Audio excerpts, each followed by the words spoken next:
자, 3부 신유래 뉴스 정면 승부 3부 정면 인터뷰에서는 더불어민주당 박주민 의원 연결해서 당내 현안에 대한 입장 들어볼 텐데요. 역시 여러분들이 질문하시고 싶은 궁금증이 있으시다면 우물적 0945 샵 0945로 문자 보내주시면 제가 대신 박주민 의원께 여쭤봐 드리도록 하겠습니다. 짧은 문자 50원, 긴 문자 100원의 유료 문자입니다. 자, 더불어민주당 박주민 의원 전화 연결되어 있습니다. 박 의원님 안녕하세요. 네, 안녕하십니까. 예, 오늘 저 이재명 대표하고 김부겸 전 총리 만났더라고요. 네네네. 예, 어떻게 보십니까? 네, 사실 이제 윤석열 정부의 실정이 굉장히 심각한 수준인데요. 예, 이럴 때일수록 특히 그리고 또 총선을 앞두고 있는 상황에서 예. 당이 잘 통합해야 된다는 측면에서 회동이 있었던 것으로 알고 있고요. 예, 굉장히 시적절한 만남이었다 이렇게 말씀드리겠습니다. 예. 그런데 그 채널 A가 단독으로 보도한 내용을 보면 네. 김부겸 전 총리가 이재명 대표에게 강성 지지층을 자제시켜야 한다라고 요청했다라고 나와 있습니다. 어떻게 보십니까? 글쎄요, 실제로 그런 말씀을 하셨는지는 제가 알 수가 없고요. 예, 그런 말씀을 하셨다면은 당내에서의 어떤 다양한 목소리들을 좀 보장하기 위한 여러 가지 이제 이야기 중에 하나 정도로 말씀하시지 않았을까 싶습니다. 근데 제가 그런 말씀을 하셨는지도 확인을 못하고 있는 상황이고, 따라서 어떤 맥락에서 어떤 의미에서 하셨는지도 제가 잘 알 수가 없네요, 지금. 예. 근데 이게 이 발언이 이 단독 보도가 사실이라고 가정을 한다면, 이 부분에 대해서 이거 좀 자제시켜야 한다라는 그런 데에 대해서 공감하십니까? 대표님, 그러니까 이재명 대표님의 경우, 사실 이제 그 당에 있던 어떤 구성원들에 대해서 비난과 비판은 가능하지만 그것을 도에 넘게 하거나 이런 부분에 대해서 계속 자제 요청을 해오셨거든요. 예. 그렇기 때문에 사실 새로운 얘기는 아니고요. 예. 그렇게 보여집니다. 예. 그런데 예를 들면 이런 것들 비롯해 가지고 화합을 이제 얘기를 하지 않습니까? 이재명 대표가 계속. 예. 예. 그런데 지금 사실 이 강성 지지층 문제도 그렇고 또 하나는 뭐냐 하면 지금 일부 인사들이 공천 부적격에 대해서 상당히 반발하고 있는 것으로 지금 보도가 되고 있거든요. 이런 모습들이 사실은 화합과는 좀 거리가 있지 않느냐 이런 얘기들도 많이 나오는데 어떻게 보세요? 예, 화합 굉장히 중요하고요. 예. 특히 이제 아까도 말씀드렸던 것처럼 선거를 앞두고 있는 시기에서 당이 단합을 해야 이제 평상시의 실력 또는 그 이상의 실력을 낼 수가 있습니다. 그래서 화합을 강조하시는 거 맞고 또 평상시에도 이재명 대표님 같은 경우에는 당의 화합과 통합을 위해서 필요한 행보들을 계속 하고 계시거든요. 계속 그런 노력은 기울이실 거다라는 말씀을 좀 드리겠습니다. 네. 그 부적격 판정을 받은 인사들에 대한 반발은 어떻게 보세요? 글쎄 제가 어떤 공천 심사를 하거나 적격 여부 심사를 하는 사람은 아니어서 뭐라고 말씀드리는 게 좋을지 잘 모르겠는데요. 예. 심사 결과 본인이 생각하는 것과 다른 결과가 나온다면 어느 정도 문제 제기를 하긴 하시거든요. 예.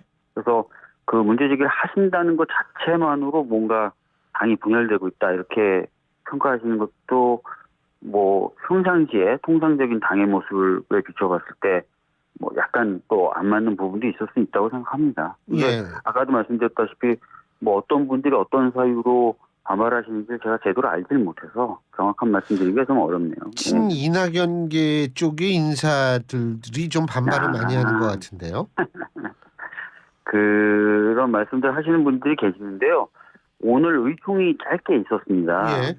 오늘 의총이 짧게 있었고 공천 적격 여부를 심사하는 역할을 맡으신 분이 이제 조직부총장이고 조직부총장이 의총장 앞에 나와서 상당히 긴 시간 동안 그렇지 않다라고 이야기를 했고요. 그래서 대부분의 의원들이 납득을 하는 분위기였습니다. 예. 그러니까 그런 반발은 찻잔 속의 태풍으로 넘어갈 것이다.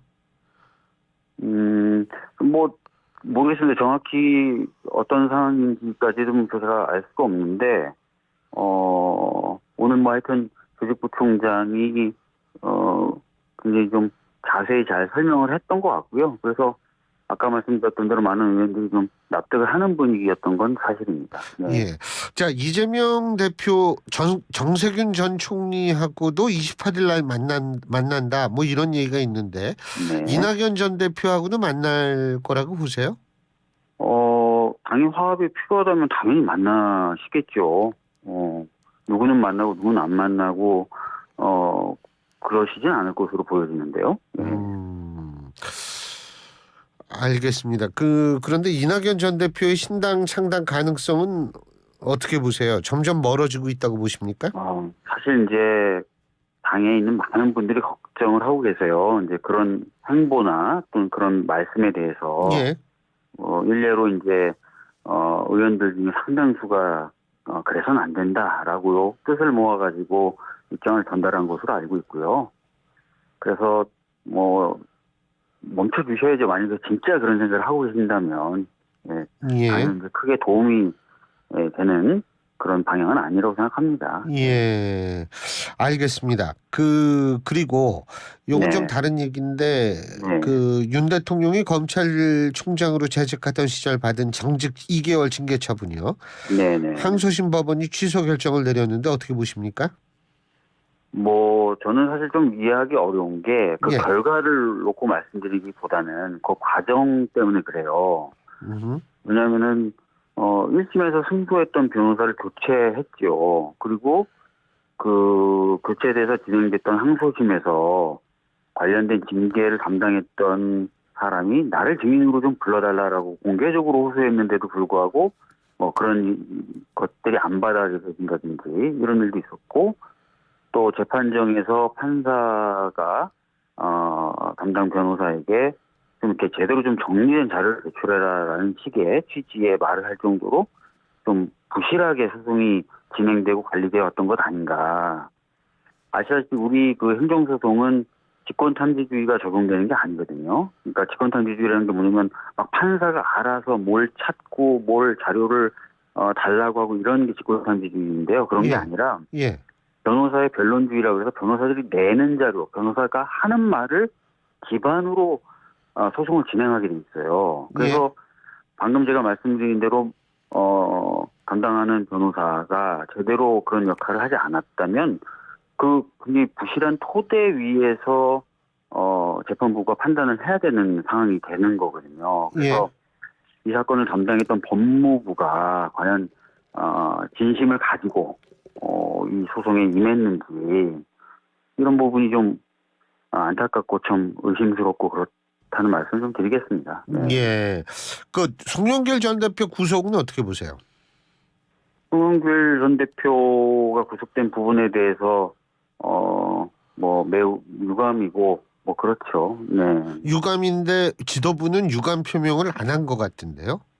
그거는 그렇진 않고요. 이미 이제 올해 4월에 이재명 대표님의 경우에는 그런 입장을 표명을 했고요. 근데 그 이후에 이제 당을 이제 떠나셨으니까 당을 떠난 상황에서의 당의 어떤 공식 입장을 가진다는 부분, 그런 부분인 것 같습니다. 예. 근데 당을 떠난 거는 맞는데 이 지금 구속된 사안 자체가 민주당에 있어서의 전당대회 과정에서 나온 거 아니겠어요? 예, 그래서 아까 말씀드렸던 대로 이미 지난 4월에 이재명 대표님 같은 경우에는 관련된 입장을 발표하셨었고 그때 이제 저희 당에서 여러 가지 입장이 나왔었죠. 예. 이 총선에 어떤 영향을 미칠 거라고 보십니까? 사실 이제 뭐 송영길 전 대표에 대한 부분보다는 그 이후에 이제 이어질 수사들이 좀 있지 않겠습니까? 예. 그런 부분에 있어서는 저희들이 이제 예의주시해야 되겠죠. 예. 그 예의주시한다라는 말씀은 조금 구체적으로 말씀해 주시면은. 그러니까 저희가 전에도 이제 말씀을 드렸을 겁니다. 이 부분에 어떤 진상이나 이런 것들이 공정한 수사를 통해서 밝혀지리라 기대하고요. 예. 수사에 의해서 밝혀지는, 공정한 수사에 의해서 밝혀지는 부분에 대해서는 저희들이 적절한 조치를 취해 나가는 것, 뭐 이런 것들을 말씀드리는 겁니다. 예. 그 지금 또 하나가 이제 그 뭐 연루됐다라는 의혹을 받고 있는 한 20여 명의 의원들이 이제 검찰에 소환될 것이다. 뭐 이런 보도들이 나오는데 법조인이시잖아요, 박 의원님도. 어떻게 네네네. 보십니까? 글쎄요, 뭐 검찰이 누구를 또 몇 명을 수사 선상에 올리고 있는지 지금 알 수가 없는 상황 아니겠습니까? 예. 뭐 예. 검찰이 수사를 하면서 편 소환을 하겠죠. 그리고 혐의를 받고 있는 의원들 입장에서는 또 그런 부분이 있어서 적절히 대응할 것으로 보여지고요. 네. 근데 이렇게 20여 명 되는 의원들이 만약 검찰에 소환되는 모습이 매스컴에 노출이 되고요. 송영길 전 대표는 구속이 된 상태고요. 이재명 대표는 계속 재판받으러 법원에 출석하는 상황. 이러한 것들이 총선에 결코 긍정적인 영향을 미치긴 힘들지 않을까, 이런 생각들을 많이 하는 것 같은데 어떻게 보세요? 지금 보면은 이제 검찰의 수사가 그러면 얼마나 이제 공정한가 이런 것들도 또 국민들이 보실 겁니다. 그러니까 수사를 받는다는 것 자체만 가지고 국민들이 판단하는 시대는 좀 지났다고 저는 생각을 하거든요. 그래서 검찰이 이제 혹시나 이후에 이어지는 수사를 혹시나 좀 편향되게 한다거나, 그죠?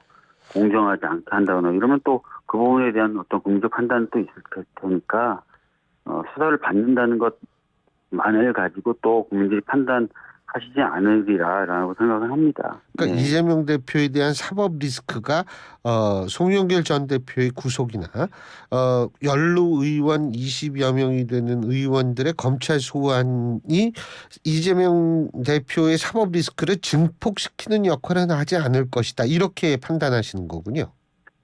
지금 뭐 사안이 별개 사안인데요. 예.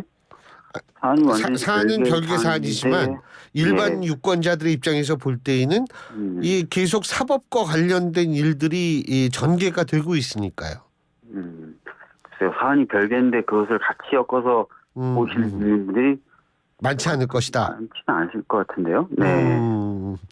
알겠습니다. 이게 어쨌든 지금 이런 상황인데 민주당 내부적으로는 내년 총선에서 몇 석 정도 할 거라고 판단을 하시고 계세요?